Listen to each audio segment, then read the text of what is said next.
Nous exposons dans ce poster le projet ITARA qui vise à faciliter l'accès à l'analgésie intrathecale en Auvergne-Rhône-Alpes.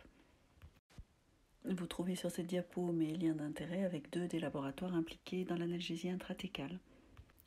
L'analgésie intrathecale consiste à administrer directement dans le liquide céphalorachidien un ou plusieurs antalgiques au moyen d'un cathéter relié à une pompe interne ou externe. C'est un traitement de recours majeur dans les douleurs du cancer rebelle, mais qui est difficilement accessible en pratique parce qu'il y a peu d'équipes ressources sur le territoire. L'organisation est complexe et du coup il est difficile pour une équipe qui le souhaiterait de se lancer quand une indication se présente. Et donc le projet ITARA vise à faciliter l'accès et le suivi dans notre région pour tous les patients qui nécessitent une telle thérapeutique, mais aussi pour les équipes qui vont être impliquées dans sa prise en charge, qu'elles soient rompues ou pas à la technique.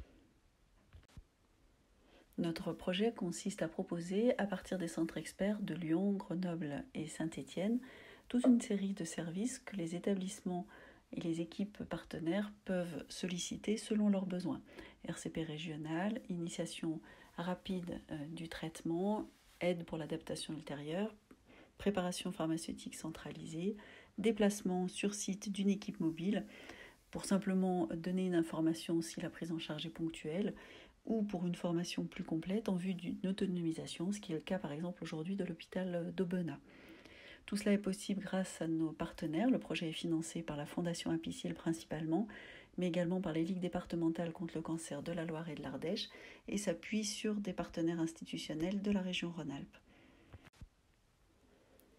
Notre projet se structure depuis 18 mois, tout d'abord autour de sa RCP, qui réunit tous les 15 jours de plus en plus de professionnels des établissements de la région, et ensuite autour du déploiement de la formation par l'équipe mobile sur site dans des établissements de petite ou de grande taille.